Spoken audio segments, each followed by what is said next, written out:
My name is Jonathan Kaler. I was lucky enough to give the keynote here last year at ThriveCon.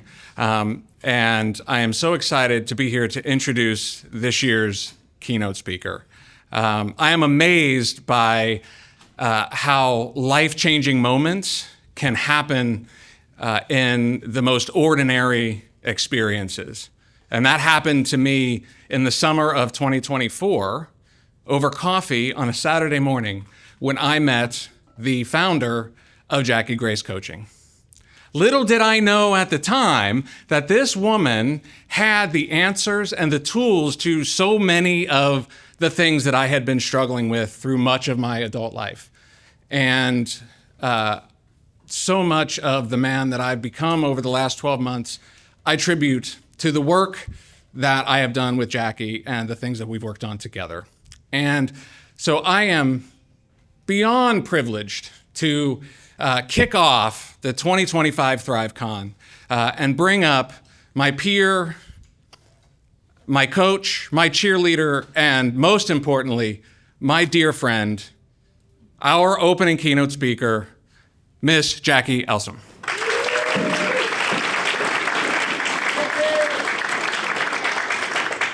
Thank you. Welcome. Here we are. ThriveCon 2025. Face your fears. How many in here, I would assume most of us being business owners or working for a business, have seen an email and decided not to open it because you were afraid of what was in it? I'm seeing heads, hands, And how many of you in here have woke up in the middle of the night afraid that what you planned for your business wasn't gonna work? Oh. And how many of you that are here today are ready to maybe take a look at some of that and maybe shift your thinking a bit? Yeah. Well, welcome to ThriveCon and the Fear Factor. I have been wrestling with fear in my business for 5 years. Started my coaching business 5 years ago, and I was coaching people who had experienced trauma in their relationships. Can you guys in the back hear me? Yeah, I'm pretty loud. I've been told that more than once. So, but in working with those people, I discovered that I was fascinated with how the brain worked. Trauma changes your brain. And that led me into researching on all the different systems our brain has, how that interacts, and that research is what's brought me here today.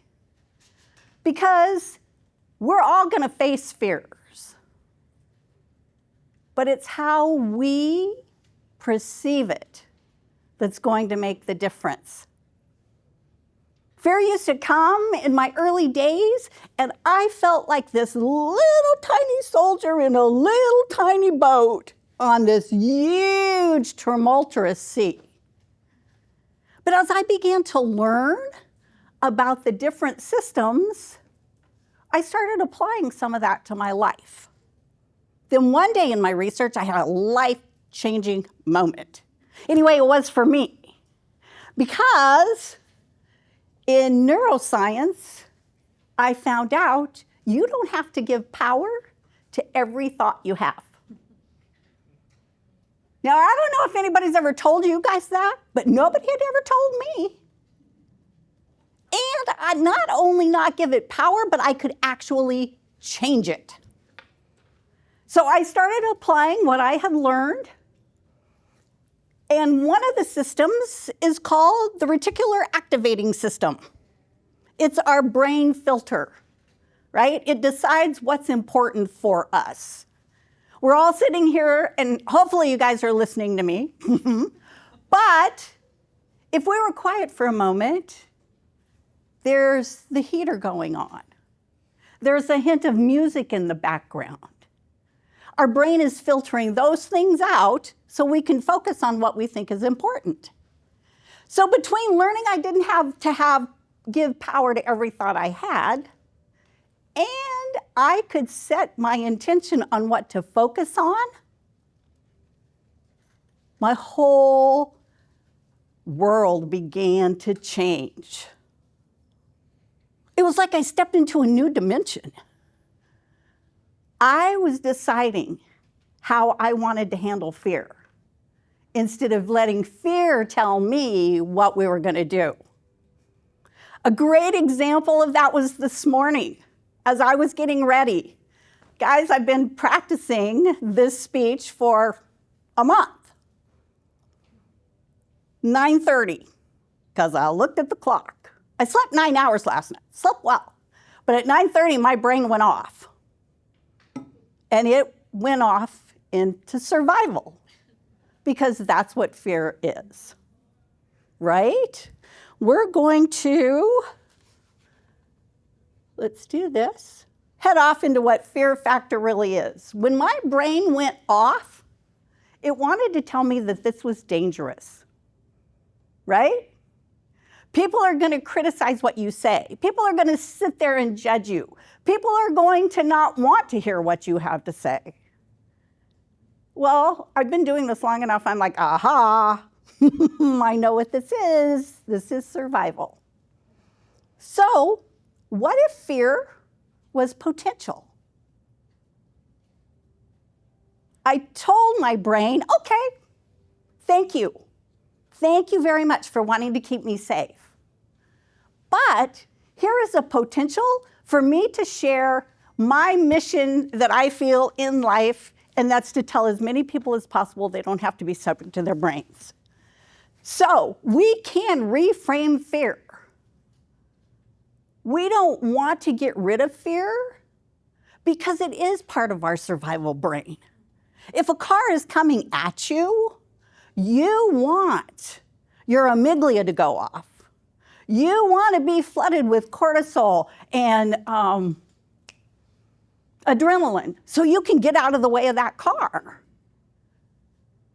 But you don't need that when you're looking at an email and that fear is starting to rise and you think, oh, I'm not going to deal with that right now. So what we need to do is we need to take a look at how potential can change what systems go off in our brain. One of the best things you can do when you start to feel that feeling, and I'm sure we all know what that is, your amygdala is on fire, and pretty soon those chemicals are starting to run through you. What would happen if you said, my brain wants to tell me there's something I need to be aware of? If you look back over your life and the times that you've dealt with fear, especially in your business, how often was it that you really needed the cortisol and adrenaline to jump out of the way of your business? No, we need to jump into our business. So what is the potential that is there that my brain is telling me this is unsafe?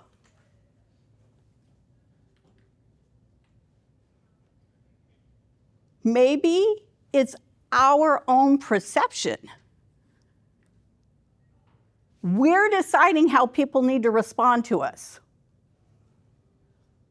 We're not sure how they're going to respond to us. So we begin to mull it over. And the more we mull it over and not give voice to it, the more we're allowing our brain to feed us what it wants to feed us. I want to make note that verbalizing to yourself will help stop the spin. The what ifs, the maybes, the shouldas, the couldas, the wouldas, all those things.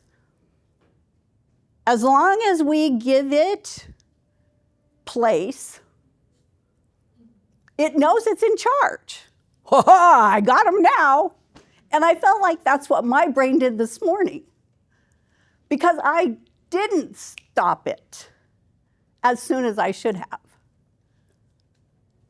But when you say, whoa, whoa, whoa, wait a minute, I gotcha. This is what you're doing to me, and this is how I'm going to respond, then your brain becomes aware that you're aware. So I would challenge you to try that one for sure. We're going to move to the next slide. What if fear means you're headed in the right direction? Right? We have our survival brain, fear-based, resistant to change, and it's focused on survival. Then we have our growth brain that embraces challenge, open to learning, and growth mindset.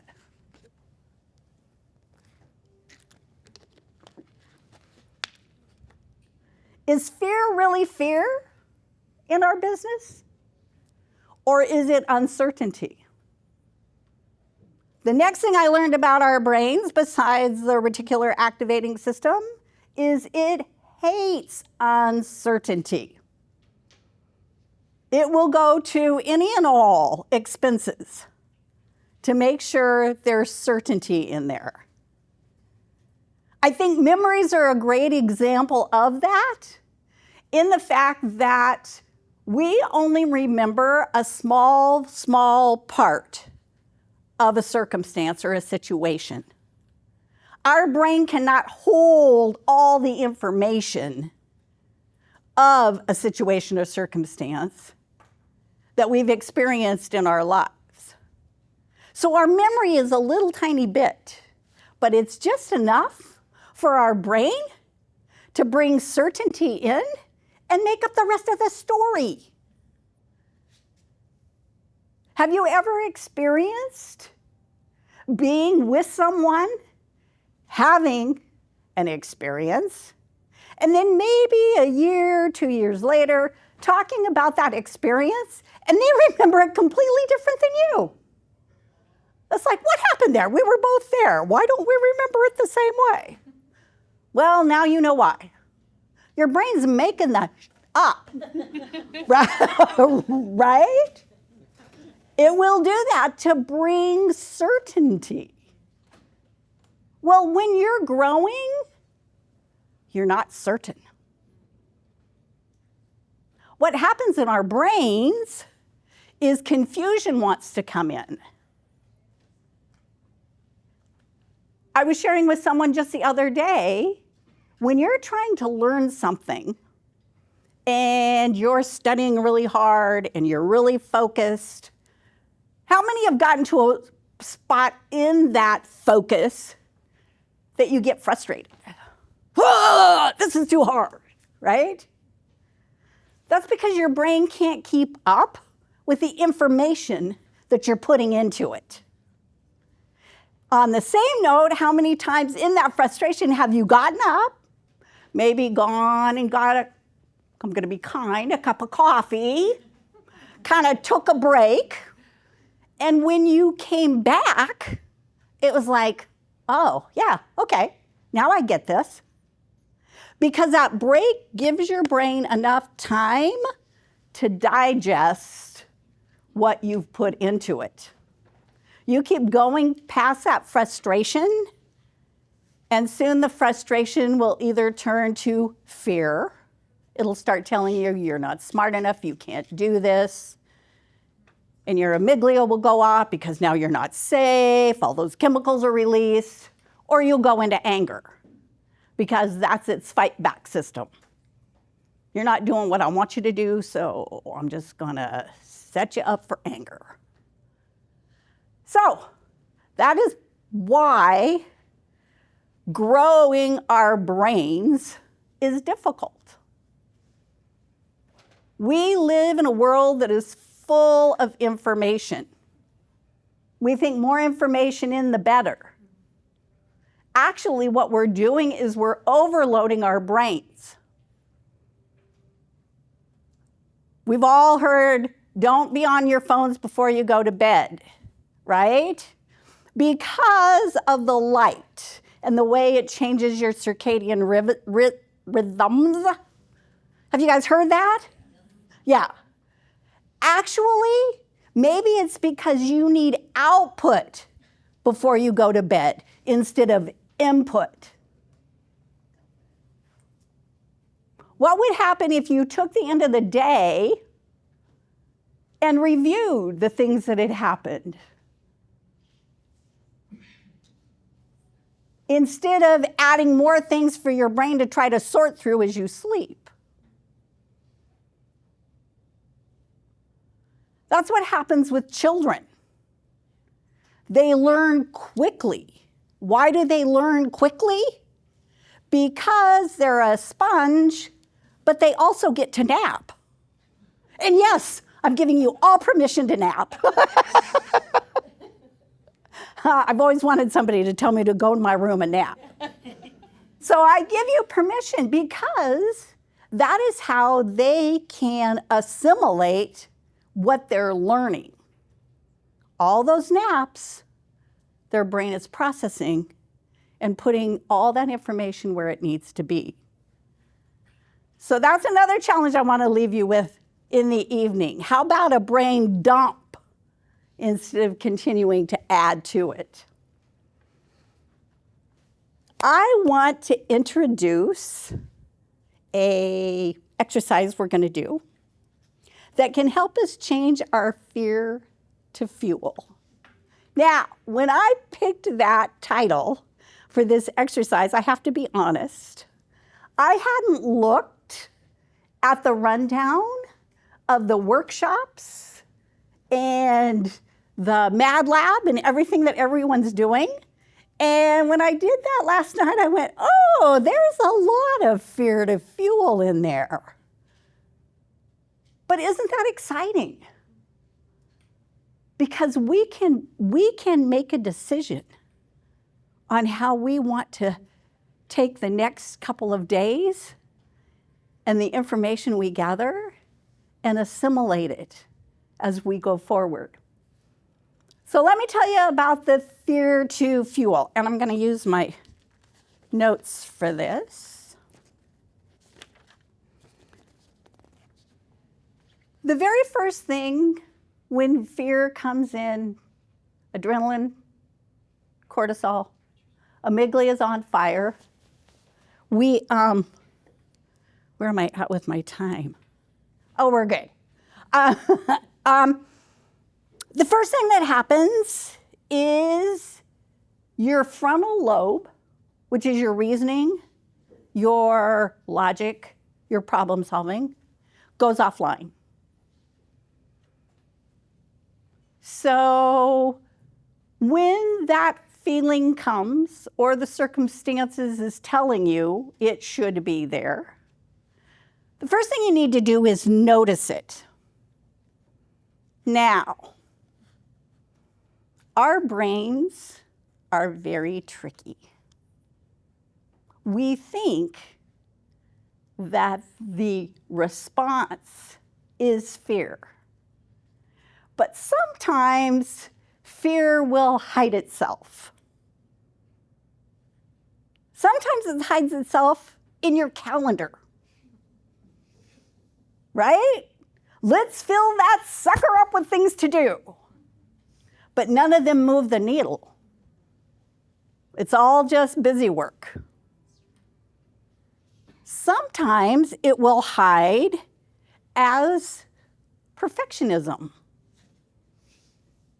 Oh, I can't put this out. It's not good enough. Oh, I can't show anybody this. I haven't worked on it enough. Oh, if I redo this, this may be even better. right? The vulnerability factor is something that will generate fear. Also, procrastination. It could show up as procrastinating. Oh, I'll get that done. You guys, I had a mantra that I used for years. I work best under pressure. Anybody else join me? Yeah, I work best under pressure. Yeah, until I had a coach call me out on it. Oh, really? Why is that? Yeah, it was fair. I was dumbfounded, but that's what I'm saying. Our brains are tricky. And then another thing it will do is overplan. Let's keep ourselves so busy, we don't even know what we're doing. I have so many things on my calendar. I have to get all this done. It keeps your brain doing something else besides what you're really afraid of doing. So the very first thing we have to do in changing fear to fuel is notice it. The second thing we have to do, and I mentioned it prior, is we're going to turn the fear into fuel by naming it. I can't stress enough. Talk to your brain. Tell it what you're going to do. If you don't tell it what you're going to do, it's going to tell you what you're going to do. And how many times are we doing what our brain tells us to do that we don't want to do that? Why did I do that? Why did I do that? Because our brain's in charge. So as you name it, you can say something like, fear of failure. You are not a fact. Pretty simple. But your brain can't argue with facts, right? That fear comes for you to survive. If I'm afraid of failure, where's the tangible bear that's chasing me? Where's the car that's trying to run me over? The fact is, I have this work to do. That's what's real. So, also when you're growing, your brain is stretching. You're growing more gray matter the more you learn. And in growing that gray matter, your brain has a battery. And it's going to get tired. And it's going to tell you, oh, you really don't want to do that. Oh, no, nope. We're going to do this over here. Oh, don't you want to watch the whole series of, The Housewives? Right? Don't you want to binge watch Finding Anna? I mean, there's something that you need to relax. You need to take a break. You deserve a break today. But it's because we're doing something different. Where's the certainty? So we need to name it, call it out, and then the next thing we're going to do is we're going to flip it. If this fear is generating something in me, what is it showing me that's important? It wouldn't be here if it wasn't important. So we flip it instead of, oh no, I can't do that, to, what is it trying to show me that I need to do? Experience has taught me it's usually the opposite. Right? If I need to make a phone call and I don't necessarily want to make a phone call because I'm afraid of what they're going to say, my brain will offer something up like, why don't you give so-and-so a call? You haven't talked to them for a long time. Right? Distraction. Let's move out of the area. This is uncertain. So we're going to flip it. And if it's telling me I need to do something different, what is it that I really need to do? What do I need to lean into? And then the fourth thing in our turning fear to fuel is act on it. Have you ever heard the phrase, actions speak louder than words? Do you believe that's true? If somebody tells you they're going to come over to your house at 8 o'clock and the door knocks at 8 o'clock, they've proved themselves right. If somebody says they're coming to your house at 8 o'clock, it's 8:30, it's 9, it's 9:30. Now it's time to go to bed, because I'm an early bed person, sorry. Do you believe that they were coming to your house at 8? The next time they say, I'll be there at 8? Their actions have spoken louder than their words. And it's the same way with our brains. If we're going to flip it, what are we going to flip it to do? Now, it doesn't have to be, I'm going to conquer the world, right? It can be simple little things, like sending out an email. It can be maybe posting a video on social media, if that's something that scares you. It doesn't have to be perfect. Post it anyway. Don't make it a long one. Make it a short one. But do it. It can be reaching out to a potential client instead of waiting for that right time. It can be just admitting out loud, I am scared to do this, but I'm going to do it anyway. Our actions will direct our brains where we want it to go. How many of you in here have ever heard of a power pose? How many in here do a power pose? Are they beneficial? Absolutely. Why is that? Because a power pose is putting your hands on your hips, feet shoulder width, and just standing there. And if you stand here for 60 seconds, you have released all the chemicals through your system that are like, damn, girl, we're going to get this done. So when all else fails, do a power pose. So you all on your table have a little card that has these 4 steps on them.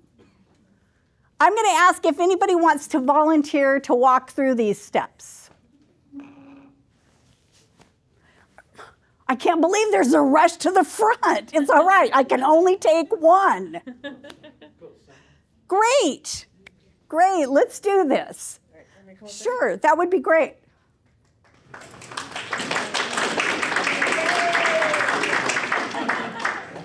Okay, we're going to run through this. Take a big deep breath. Aren't they lovely? Yeah. Best bunch I've seen all day. Yeah? Yeah, for sure. Okay. So, you're safe. Thank you. Mm-hmm. What might be you? We should all stand up in power pose. What fear would you like to address? I would say the fear of the unknowns of building a side hustle. Oh, the unknowns of building a side hustle. We're stepping right into that uncertainty, right? How does that show up for you? Procrastination, self-doubt. Procrastination and self-doubt. Should I continue? Yeah, we want it all. Don't hold back. Those are the first two that I think of. I'm sure there's more. Sure. Yeah. But yeah, those are the main two. Okay. Yeah. So we have self-doubt and procrastination. What are you procrastinating about? Well, it's, a fear of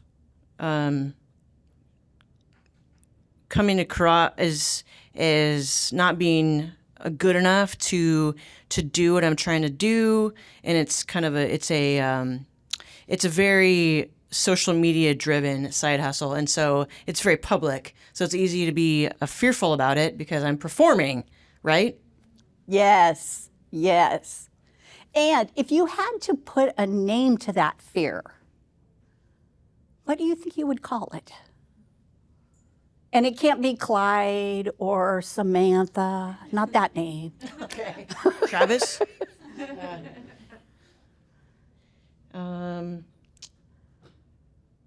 I would say, that's a great question. It's okay. It's okay. I have one I'm going to offer up, but I want to give your brain a minute to really think about it. Okay. I mean, just like lack of self-confidence, that's kind of big and broad. Were you thinking? It is big and broad. I would like to offer up to you maybe fear of vulnerability. Yep. Does that resonate? You might be onto something. Yeah. Yeah, people pay me to do this. Nice.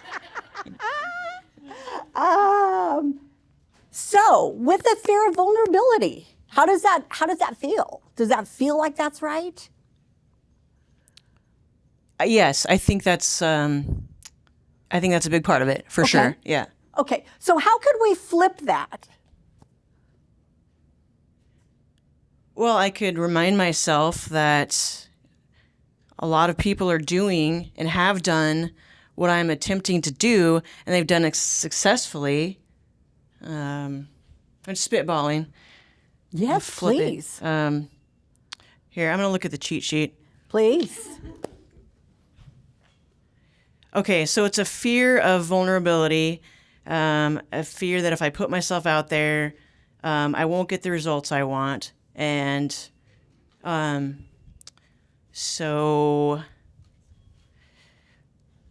Now, we're going to stop right there with the results that we want. Are those realistic wants?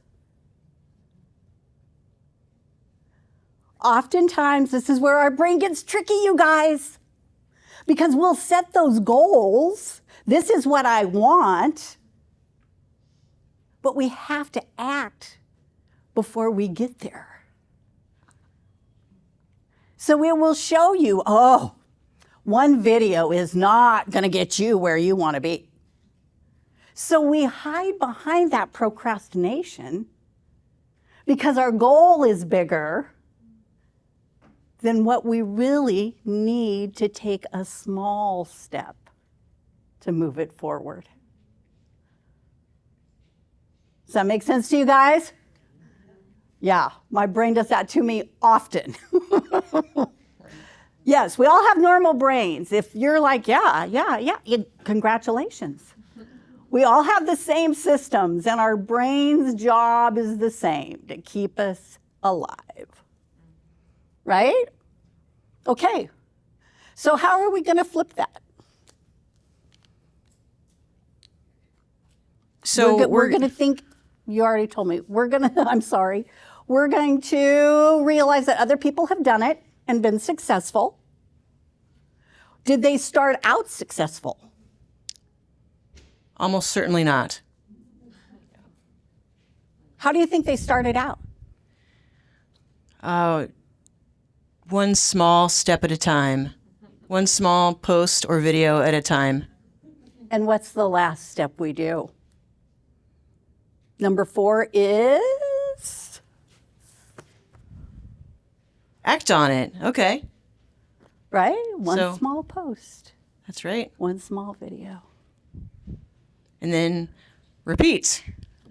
Take action and then repeat. There you go. Yeah. Does that feel doable? Absolutely. There you go. All right. All right, take your card.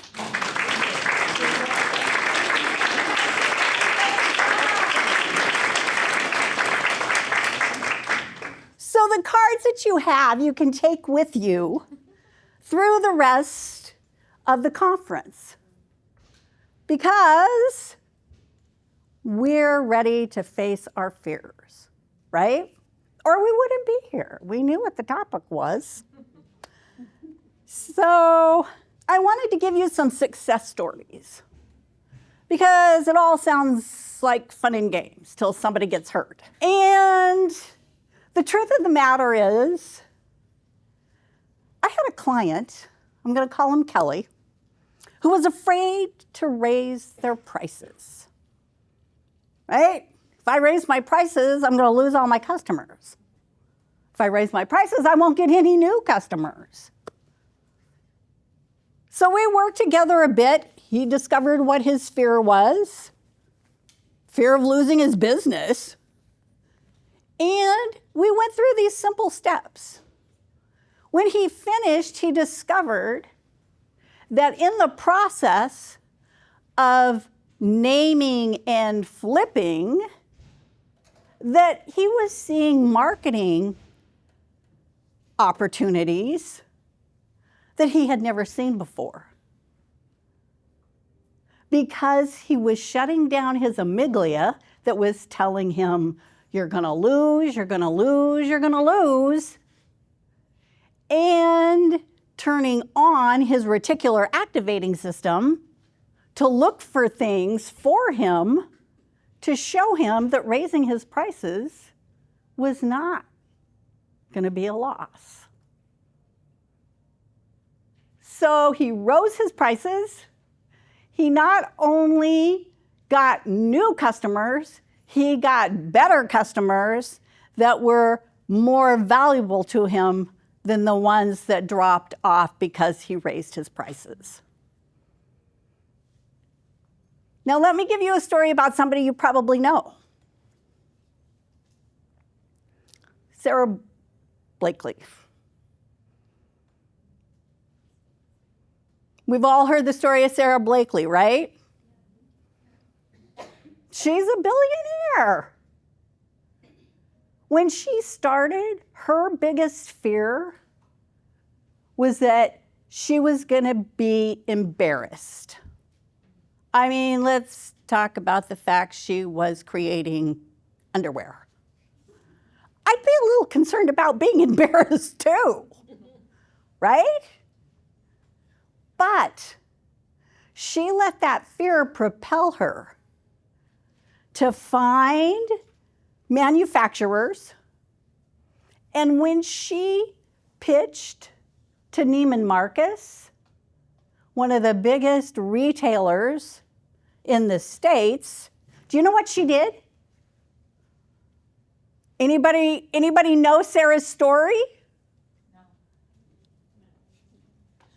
She grabbed the buyer and took him to the restroom and showed him the product on her. Right? She pushed through that fear. And because of that, Neiman Marcus is a buyer. So sometimes the thing that you're afraid of is what you need to press through. I have one more story, and that is Howard Schultz, Starbucks. Howard Schultz was raised in low-income housing. He didn't have anybody to aspire to, if you will. But as he was coming up through the ranks in age, his mom loved coffee. And because he loved his mom, he would sometimes do extra things to get the money to buy her a coffee on the way home. That's where he came up with the idea that coffee should be an experience, not just something you drink. He was terrified that nobody would accept his idea. This is, when did Starbucks? This is like the early 60s, mid 60s. People certainly weren't looking at coffee as an experience. They were looking at it to keep them awake. So he began to do his research and start pitching. He was turned down thousands of times for people to invest in his idea. Now remember, his biggest fear was that nobody would believe coffee needed to be experienced. And after he continued and continued and continued and refined his pitch, re-verbaged it, redid it over and over and over and over again, he got investors.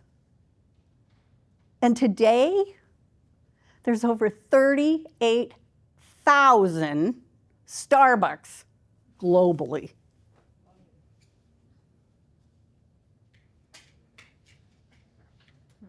Maybe fear is the fuel.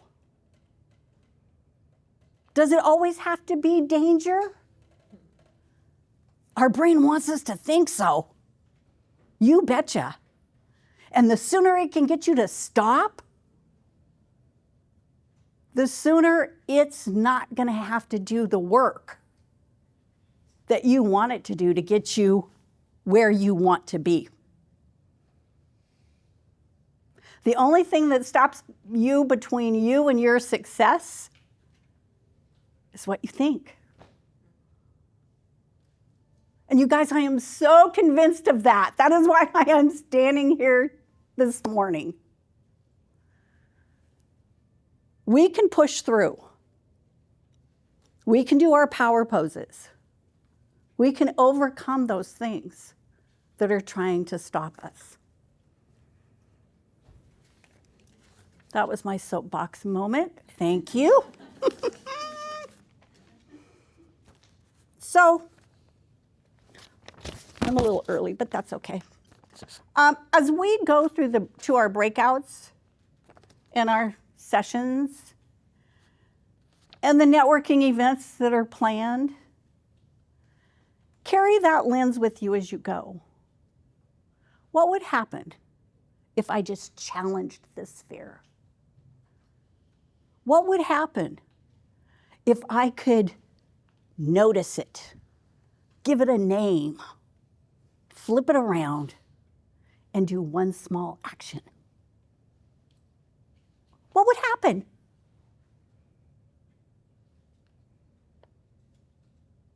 Your whole paradigm gets to shift.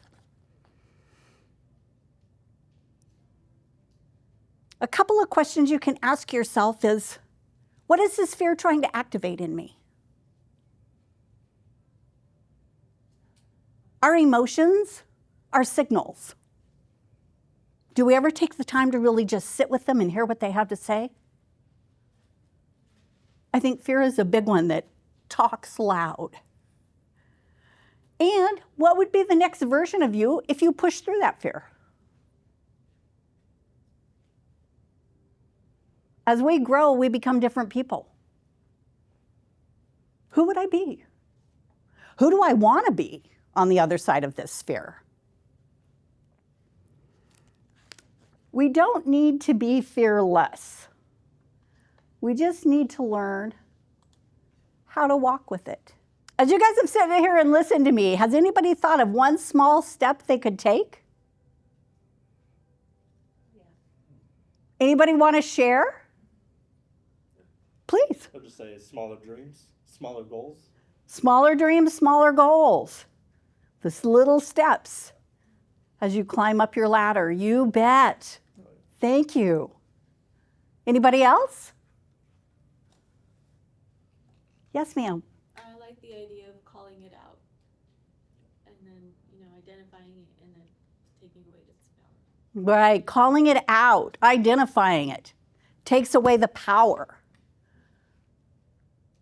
Anybody else? Jim? What's the cost of not doing it? There's a good question. I'm afraid it won't work. Well, it definitely won't work if no one hears me. True facts. What's the cost if I don't do it? Right? If I don't do it, nobody will hear me. It's called regret.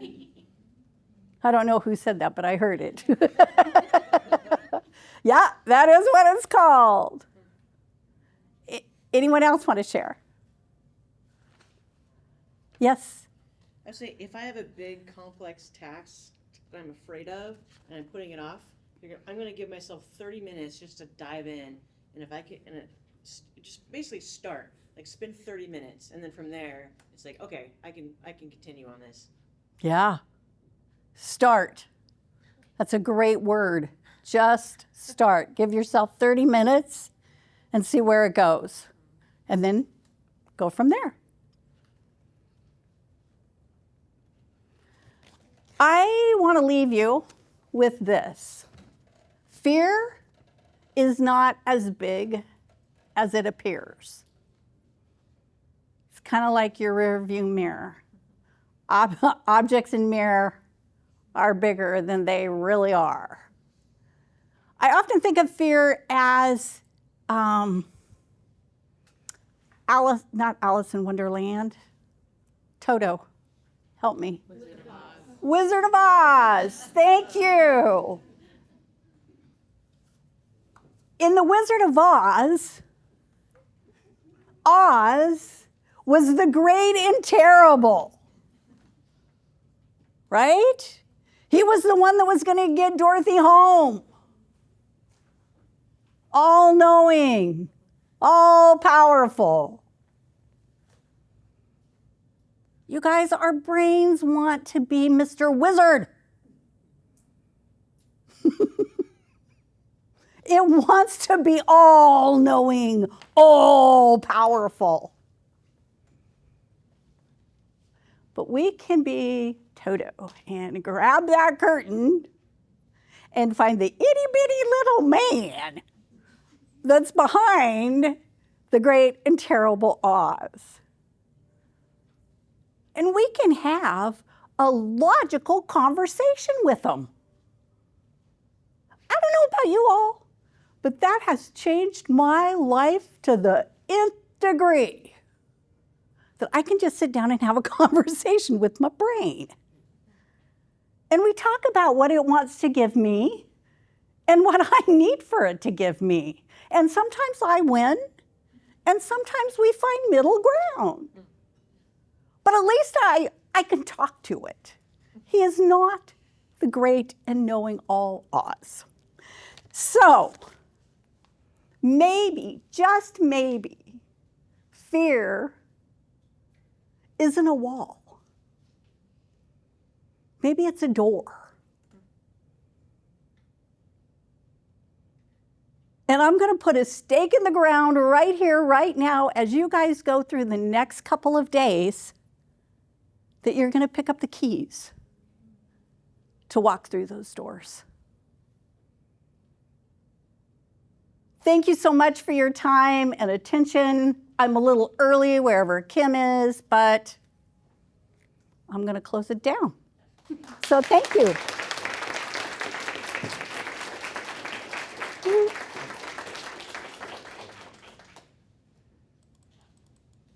Are you taking any questions, Jacki? Sure. Let's do question and answers. Do you find that the principle or your experience with working with people that these are pretty universal, or are there certain nuances the way men and women fuel their fears? Everybody's different. We all have the same system, the same operating system, but we don't have the same lives. So our perceptions of things are always totally different. I don't think there's two people that can actually have the same perception ever. We can all agree. We can all be on the same plane, same values, but as far as having that same perception to deal with problems and issues and logic and learning, I think everybody's different. Great question, Andre. Thank you. Sarah, All right, let's talk about that conversation you have with your brain. let's talk about it. How do you navigate that? Because my brain is like a squirrel on crack.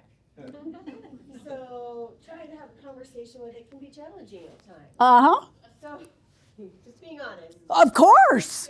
Please, be What honest. are some of the tips that you have when you're feeling like you're not able to kind of centralize that conversation with your brain? I do what is called a thought audit. And when my brain is swirling, I pick up a piece of paper and I pick up a pen and I write down all the swirls. All of them. I mean, it could take me 5 to 7 minutes. You'll be amazed how fast it goes once you start writing it down. And then I wait. And I give it a couple of more minutes. And then there's another barrage. And I write all those down. What I have learned over time is if I will look at that thought audit, there's usually a theme. And then I know what set me off and what I need to deal with. That's how I deal with the spin. Thank you. You're welcome. Anyone else? Hey, back row, love ya. You guys are awesome.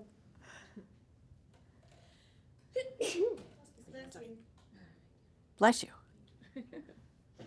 All right then. Have a great conference, you guys. Pick up those keys.